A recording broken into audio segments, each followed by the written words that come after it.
Welcome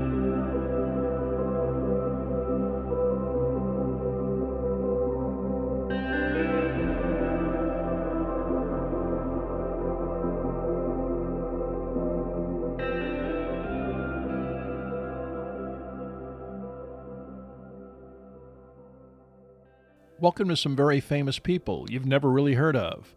Bite-sized biographies of the famous, the infamous, and the quirky in less than an hour. My name is Philip D. Gibbons, and there is more information about me, this podcast, and a bibliography at someveryfamouspeople.com. There are also photographs of many of the individuals and items mentioned in this podcast. At the conclusion of Part 2 of this presentation, there will be additional suggestions concerning further information about today's subject, Graham Parsons. Before I pick up Part 2, a special shout-out to some big supporters of the podcast, Dave and Carol Harrington, and Jan and Rich Hegner. Hope you're overlooking the sound as you listen in.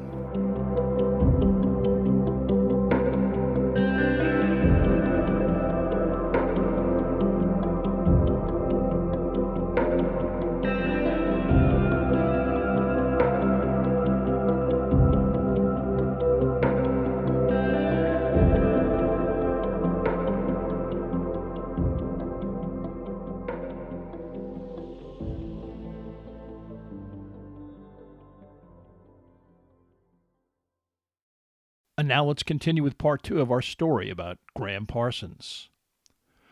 Although the Byrds' attempt at country rock flopped, other musicians sensed a trend and attempted to pursue a similar sound. As a member of Buffalo Springfield, Richie Furay achieved prominence with contemporaries Stephen Stills and Neil Young before the group imploded after only 3 albums. Furay met Graham Parsons during the latter's Greenwich Village adventures, and he was aware of his country expertise. He decided to invite him to audition for what eventually became Poco, a band that enjoyed at least a decade of commercial popularity. But Graham squandered another golden opportunity, offending some of the other group members, especially Jim Messina, who found him arrogant and annoying. The audition went nowhere. This experience apparently instilled in Parsons that he would only be successful by forming his own band and calling the shots himself. He summed up his perspective with a quote that was neither introspective or self-effacing, but hilarious nevertheless. You can't go on as Billy, Buzzy, and Boppy without losing part of your mind. Unpredictably, when Graham began looking for musicians for his own group, he began speaking again with Chris Hillman. Although it angered the other band members, the timing of Graham's departure from the Byrds seemed almost prescient, based on subsequent events. The group took tremendous criticism when they played to all-white crowds in South Africa, and attendance was sparse in any case. The promoters stiffed them on fees, and they returned to the States broke, with Roger McGuinn making personnel changes designed to re-establish his complete control. To Chris Hillman, Graham eventually appeared practically benign by comparison. Reunited, they scoured the LA sessions scene and assembled a country-oriented roster that even included a pedal steel guitar player, the legendary Sneaky Pete Kleinow.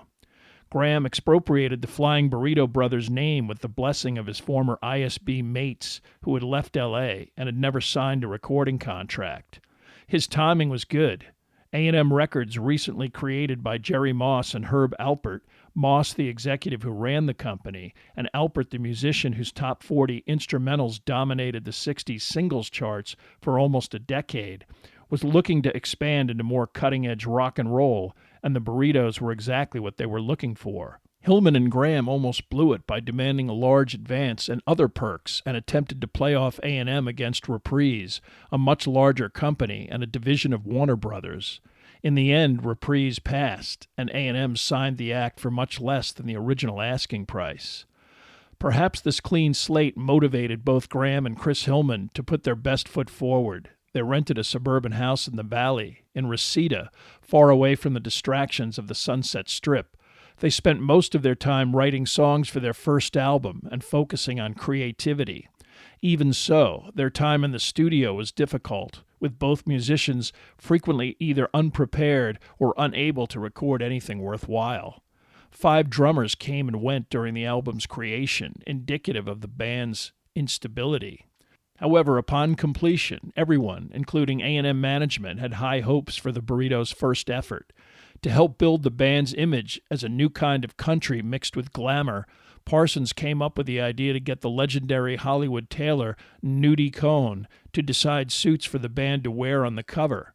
Nudie Cohn, born Nuta Kotlяренko in Kiev, Russia, was a unique individual in his own right, a tailor who designed the outrageous outfits sported by country and Western music stars of the 50s and 60s, and actors like Roy Rogers and John Wayne.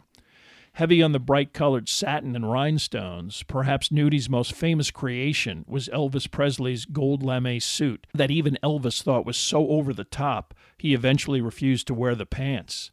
For the Flying Burrito Brothers album entitled The Gilded Palace of Sin, Nudie was especially imaginative. For Hillman Parsons and the two other band members, Kleinow and bassist Chris Etheridge, he designed 4 very different outfits. Kleinow got a black velvet shirt and pants with a gold pterodactyl on the front and a T-Rex on the back. Etheridge had a white-colored jacket and pants embroidered liberally with roses. Chris Hillman's outfit was neon blue, festooned with peacocks, and a blazing sun on the back of his jacket. Graham Parsons' suit was white, flames paralleling his bell-bottom pants, poppies on both pants pockets. Red poppies are everywhere on the jacket, the torso emblazoned with marijuana leaves. The sleeves feature identifiable pharmaceuticals, including Tuinols and Secanols, and even a sugar cube. Typically contradictory, the back features a large red crucifix with circular shafts of yellow and blue emanating from its center. Today, this remarkable garment hangs in the Country Music Hall of Fame. Whatever discipline that drove Parsons and Hillman to compose the music that appeared on their first album completely disappeared once they had to perform live. Most observers of their early LA club dates described them as under-rehearsed, sloppy, and with some members, frequently Graham, under the influence. The band did themselves no favors when they appeared at the Whiskey, performing so poorly that the upper echelon of A&M walked out in disgust in the middle of the Burritos' performance. Because he didn't like to fly, Graham convinced the record company to underwrite a tour with transportation via railroad, getting the group to its first stop, Chicago. The band got its own railroad car and assigned compartments. Phil Kaufman along to handle logistics. His attempts to moderate substance consumption met with mixed success. The band held it together through Chicago and Boston, but then a snowstorm stranded them, shutting down both train and air travel to New York, Kaufman unable to devise a plan B. In an every-man-for-himself fiasco, each band member attempted to get to the city on their own, one musician so lost that he showed up a full day after the show was supposed to go on. If upper management had been concerned at the Whiskey, they were now downright outraged, much of the rock media having been summoned to the New York venue through a major publicity initiative, but the show was abruptly canceled. The band rebounded with some positive performances in Philadelphia, but by then the record company had written them off as a bad investment without a future.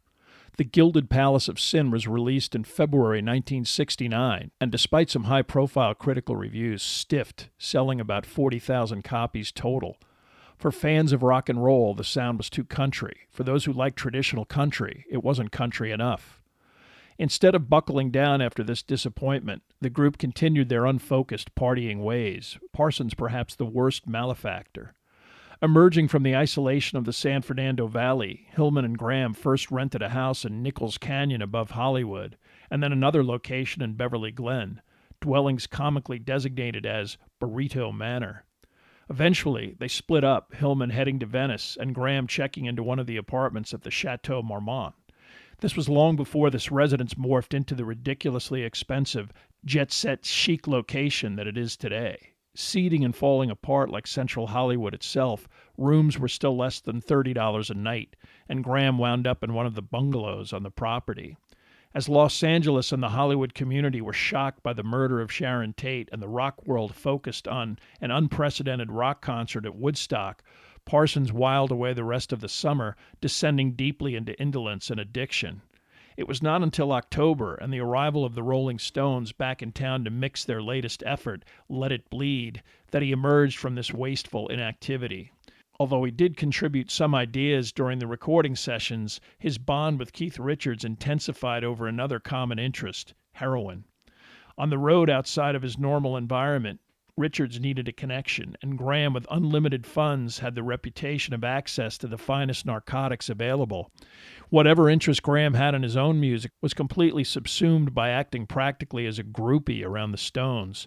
When he began to emulate the Stones on stage in both wardrobe and theatrics, it especially irritated Chris Hillman. Mick Jagger also began to see Parsons as a detriment, another distraction that kept Keith Richards from focusing on the business of music. In spite of this, Keith's friendship endured, and he threw a birthday party for Graham in early November, at which Parsons met a 16-year-old aspiring actress and model named Gretchen Burrell, and they quickly became an item. Graham was snapped back a little closer to reality when the Burritos bass player quit, forcing a quick replacement by Bernie Leadon, eventually a member of the Eagles. There was some urgency to this reorganization. The Stones had recently concluded a summer tour and were being criticized for their excess and expensive ticket prices. In the afterglow of Woodstock, some San Francisco-based bands, like the Jefferson Airplane and the Grateful Dead, wanted to stage a similar event on the West Coast. To restore their public image, the Rolling Stones agreed to participate in what was billed as a free concert that was initially supposed to take place in San Francisco's Golden Gate Park. Graham's proximity to the Stones got the Flying Burrito Brothers added to the bill. Official San Francisco thought better of hundreds of thousands of people showing up at a downtown public park. Permits were denied, and when another venue, the Sears Point Raceway in Sonoma, also fell through over film rights, the site was again switched, only 48 hours before it was scheduled on Saturday, December 6, 1969. It would now take place at Altamont Speedway, 60 miles east of San Francisco, between Livermore and Tracy, California.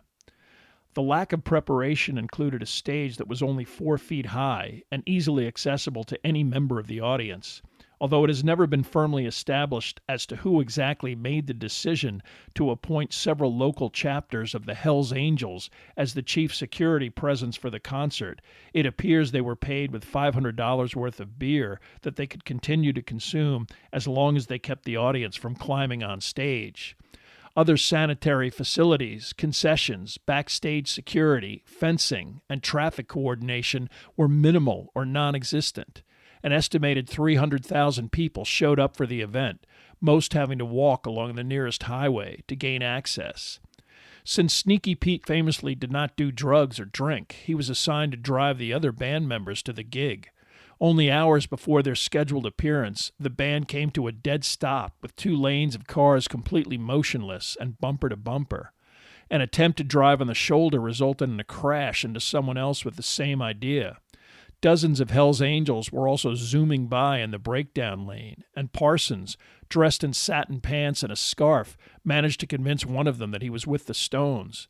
He jumped on the Angels' motorcycle and reluctantly convinced everyone else to do the same thing.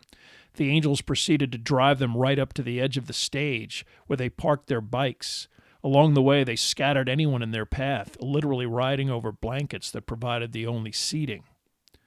The concert started off with Santana, and it was early enough that things remained relatively orderly. But by the time the Jefferson Airplane got on the stage, the Angels were well into intoxication and increasingly irritated by a crowd that surged toward an unprotected stage.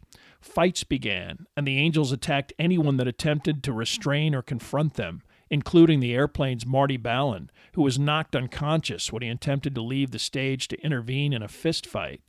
Armed with pool cues and motorcycle chains, the Angels were met with a crowd that had none of the peace and love restraint that characterized Woodstock. Because their music was upbeat and soothing, the Burrito Brothers' set is remembered as the calmest part of the day. But the tension returned when Crosby, Stills, and Nash took the stage, and chaos descended when the Grateful Dead refused to play after hearing about the Marty Ballin incident and observing the antics of the Angels, who were now especially incensed as crowd-goers were inevitably tipping over their motorcycles, idiotically parked in front of the stage. The Dead's refusal meant that the gap after Crosby, Stills, and Nash and the Stones was 2 hours, the Stones wanting to wait until after sunset to make their filmed appearance ever more dramatic. They signed a deal for a concert movie and instead got a filmed record of one of the most disturbing moments of the 60s. Security was so lax that when Jagger arrived on scene and got out of his helicopter, he was punched in the face by a concert-goer who merely walked by the token guards who were present. During the performance, the band had to stop on numerous occasions, the most ominous when during Sympathy for the Devil, an 18-year-old was stabbed by an angel. Despite other concert-goers who attempted to get him medical attention, he bled to death from several serious wounds. The Stones immediately fled following their set, Graham Parsons able to get one of the last seats on their helicopter out of Dodge. Other band members weren't so fortunate. They had to hitchhike back to San Francisco. The Stones went back to Europe. Graham returned to the mundane world of a second-tier rock band, appearing in out-of-the-way clubs and high schools. In a last-ditch attempt to hold things together, Chris Hillman organized a second Burrito Brothers album. The group had run up a $100,000 debit against their A&M royalty account, essentially money advanced to the band that got spent on railroad cars, expensive hotels, and even more expensive narcotics. Hillman at least wanted to take a shot at regaining momentum. But the record company was not encouraging, and Graham was either disinterested or passive-aggressive. One remarkable song emerged from this chaos and is added to the Graham Parsons enigma. In their countless jam sessions, Parsons and Keith Richards fooled with words and a melody that ultimately became the song Wild Horses. Desperate for any interesting material, Graham got permission to record this music a full year before the Stones released it on their album, Sticky Fingers. Over time, the urban legend has grown that Parsons actually wrote the song, especially as the lyrics have much more relation to his state of mind and future than anything relative to the Rolling Stones. A journal in which Graham Parsons recorded cartoons, drawings, set lists, and lyrics has 3 different versions of Wild Horses, complete with chord progressions. Officially, the song is attributed to Jagger Richards, but a scenario in which Graham, not caring about money and always eager to please, especially Keith Richards, might have agreed to relinquish any ownership is not hard to believe. What difference did it make? It was only one song, and Graham had dozens of them. Unfortunately, the album did not even achieve the critical acclaim of the band's first effort, and even Wild Horses generated little enthusiasm at the time of its Parsons release. The lack of enthusiasm is evident even from the album cover, Stale Burritos, a photo of the band superimposed in white coveralls. To top it off, in May of 1970, Parsons broke his leg and smacked his head at a motorcycle accident that required stitches.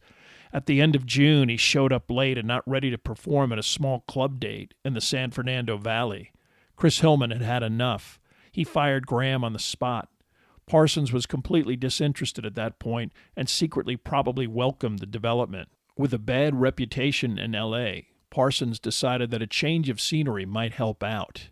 The Rolling Stones were advised by their accountant that they needed to leave Britain in early 1971 or else be subjected to the onerous income tax rate of as high as 93% of their income.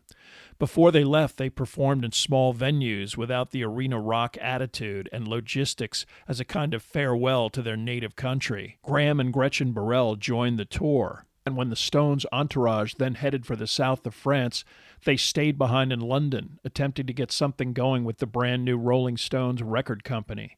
When that went nowhere, Graham called Keith to ask if he could crash with him on the French Riviera. The Stones guitarist had plenty of room. He was renting a seaside estate known as Nelcott, a mansion in Villefranche-sur-Mer along the Côte d'Azur. Although all of the Stones were situated nearby, Keith's place was the band's headquarters while they recorded their next album, Exile on Main Street.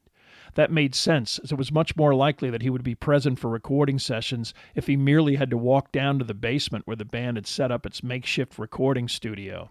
The Nelcott scene was already a magnet for the Stones' entourage, jet-setters, drug dealers, and hangers-on of all shapes and sizes.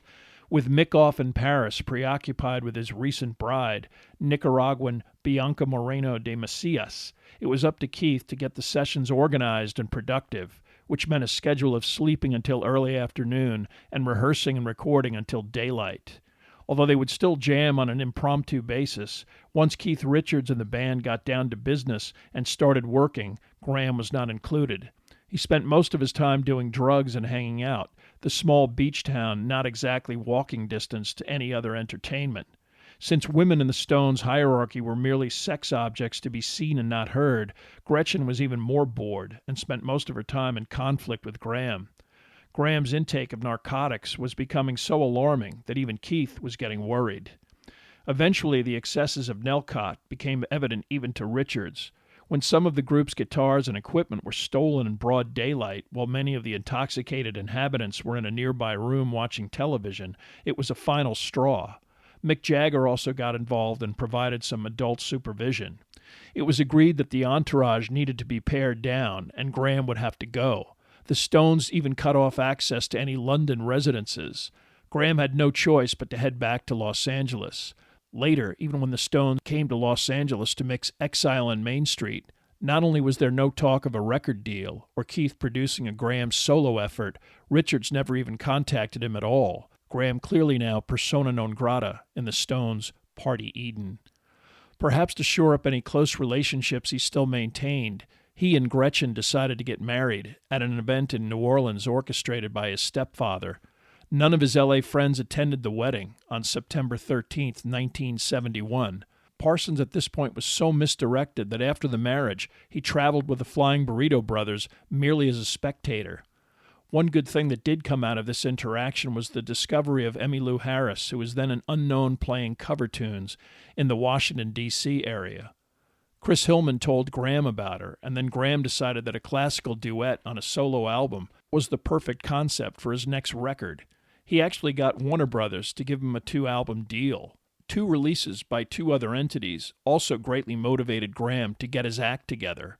One was Exile on Main Street, which was both popular and cool, and the other was the Eagles' debut album, which not only had a country rock feel, it also had former Burrito Bernie Leadon as a member of the band. The watered-down sounds of songs like Peaceful Easy Feeling and Take It Easy were just shallow enough to be wildly successful. Graham could only shake his head and resolve to do better. For his first solo album, he came up with the idea of hiring Elvis Presley's Las Vegas backing band, which he did, paying musicians like Glenn D. Hardin and James Burton out of his own pocket when Warner Brothers refused their steep rates. Much of the record consists of duets with Emmylou Harris, with rehearsals taking place at Phil Kaufman's house, a surreal place furnished with strange antiques and vintage junk. The process was predictably slow-moving. Eventually, Graham got it together and got the album recorded, called GP with a cover photo of Graham sitting in the lobby of the Chateau Marmont. The album's release prompted kind words from the critics, but not much of a popular reaction. In-house, Warner branded it as a country album, and the subsequent tour proceeded with what has been described as the worst tour bus ever, without any real sleeping accommodations. Graham couldn't afford the Elvis musicians for the tour, and the assembled band was so weak that the lead guitar player was fired after one show. Gretchen was also along, ensuring that everyone was miserable, especially her husband. Kaufman frequently had to separate the two, husband and wife sitting as far away as possible. But there were high points. Jock Bartley, who eventually became part of the successful group Firefall, was a competent replacement. In Houston, Emmylou Harris met and performed with Linda Ronstadt for the first time. On Long Island, her performance on radio station WLIR, released in 1983 as a live album of great quality that holds up well almost 50 years later. But it was the same story for the album. Positive reviews, lackluster sales. Graham and Gretchen moved out of the Chateau Marmont and into a house in Laurel Canyon. Graham spent time rehearsing with Emmylou Harris for a brief East Coast concert tour that was potentially a warm-up for a longer later tour of the duo backed by Clarence White, former Byrds drummer Gene Parsons, and former Burritos Chris Etheridge. Graham and Emmylou sang what was becoming the foundation of their performances: Love Hurts, Hickory Wind, We'll Sweep Out the Ashes in the Morning, and Streets of Baltimore. Just as things were starting to look up in July, Graham's Laurel Canyon house burned to the ground in a fire, possibly started by Gretchen, who carelessly fell asleep with a lit cigarette, but truthfully could have easily been ignited by Graham. They briefly lived in the Chateau Marmont before deciding to split up. Graham moved to the guest cottage behind Phil Kaufman's house, probably intent on at least an attempt at sobriety before heading back to the studio to record his second solo album. Kathy Fenton, Kaufman's live-in girlfriend, and Kaufman deliberately hid Graham's stash and tried to get him to cut back. he stayed reasonably together, and the album entitled Grievous Angel came together quickly. It would feature a recorded version of a duet of Love Hurts with Emmylou, as well as the final recording of Graham's career, In My Hour of Darkness, with backing vocals by Linda Ronstadt. While the completion of the album was a positive event, another catastrophe struck when the well-liked and respected Clarence White was run over and killed by a drunk driver while White was unloading musical equipment from his car. It was at White's funeral in a Catholic church in Palmdale that Parsons and Kaufman agreed to their pact, vowing that whoever went first, the other would provide a proper send-off at Joshua Tree. Graham was intent on divorcing Gretchen and also assigned Kaufman the task of drawing up the papers and getting her to sign off on an agreement. With a lot on his mind and no longer constricted by recording sessions, Graham Parsons returned to hard narcotics and decided to head for a familiar sanctuary, Joshua Tree. He convinced Margaret Fisher, a recent companion and former high school classmate living in San Francisco, to accompany him. Michael Martin, a roadie during the recent tour, and his girlfriend Dale McElroy would also be there, ostensibly to babysit Graham and make sure he didn't get too out of control. One unconfirmed rumor was that Graham didn't want to be in town when Kaufman served the papers on September 20th. Graham and his group checked into the Joshua Tree Inn on September 17th, 1973. In the chaos of the next few days, the papers never got served. Graham Parsons died 6 weeks short of his 27th birthday, an event that many anticipated well in advance. While some in the Los Angeles rock and roll community respected Phil Kaufman's bizarre stunt, Graham's relatives were both angry and appalled. They pressed the LAPD to find and punish the grave robbers. Since just about every industry person in the city knew who did it, Kaufman and Martin eventually turned themselves in. But even the judge who caught the case seemed to have an understanding that Graham was hell-bent on his own self-destruction. It also helped that the prosecutors weren't even sure how to charge the two men. At the time, a body had no legal value, so stealing it wasn't a crime. It turned out that legally the coffin was more valuable than Graham. The judge fined the two $708 in damages, the price of the casket, and $300 apiece for the theft itself. To pay the fines, Kaufman threw a legendary party in his backyard billed as the Kaufman's Coffin Caper Concert to pay off this obligation. Perhaps the judge had an awareness of the backstory surrounding Graham's transportation to New Orleans. His stepfather, Bob Parsons, probably didn't think much of his stepson's musical legacy at the time, but there was still a substantial amount of money left in Graham's trust. Somehow Parsons came to the legal conclusion that if Graham was buried in Louisiana, it would bolster his legal claim to Graham's estate based on the state's Napoleonic Code. What was left of Graham's charred remains were buried in the out-of-the-way industrial park suburb of Metairie, Louisiana. Realistically, this maneuver was completely fruitless. Although Gretchen Parsons was on thin ice, officially she was still Graham's wife, and as Parsons died without a will, California law was quite clear that the spouse is the primary beneficiary in such a situation. It wouldn't have done Bob Parsons much good in any case. He died of cirrhosis of the liver approximately a year after Graham's death. In January 1974, Warner Reprise released Grievous Angel, the album recorded in mid-1973. It would only reach 195 on the Billboard charts and quickly fade out of view. Gretchen Parsons, jealous about her former husband's tight but platonic relationship with Emmylou Harris, removed her from the cover and replaced her with a headshot of Graham by himself on a field of solid aqua. Emmylou was reduced to a credit on the back cover. Gretchen eventually married Bob Carpenter, a member of the Nitty Gritty Dirt Band. Today she lives an obscure life, made more comfortable by the popularity of Graham's music, far more popular today than when it was released. Graham's younger sister Avis provided perhaps the most shocking evidence that the Snively Parsons family unit was plagued by some terrible dark cloud. In a tragic boating accident in coastal Virginia in 1993, she and her teenage daughter were killed when her craft collided in the dark with a much larger vessel. Graham's daughter Polly, 5 years old at the time of his death, battled addiction and mental issues for much of her life.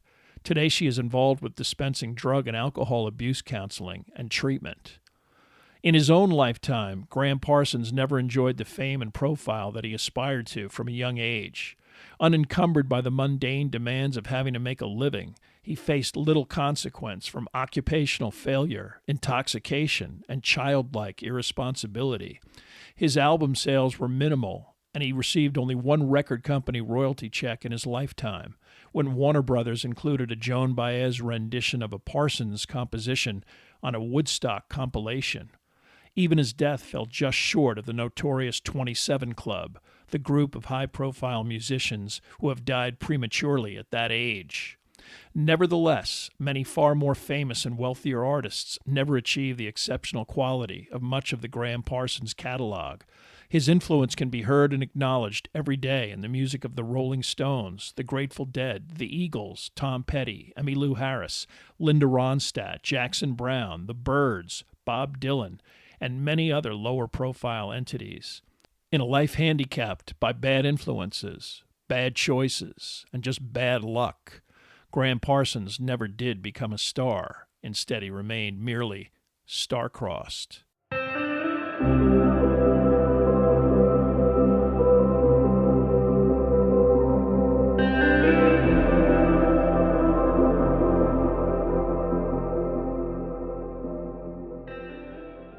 Thank you for listening to Part 2 of this podcast about Graham Parsons. Much of the information for this podcast came from the books 20,000 Roads by David Meyer and Hickory Wind by Ben Fong Torres. There are also additional photographs, bibliographical, and musical information at someveryfamouspeople.com. For this episode especially, please check out the legendary Graham Parsons nudie suit mentioned during the show. If you have enjoyed this presentation, please like us at our Facebook page, Some Very Famous People, and follow us on Twitter at Philip D. Gibbons. Also rate us on iTunes, and if you have the time, leave a brief review. A link is provided at the website.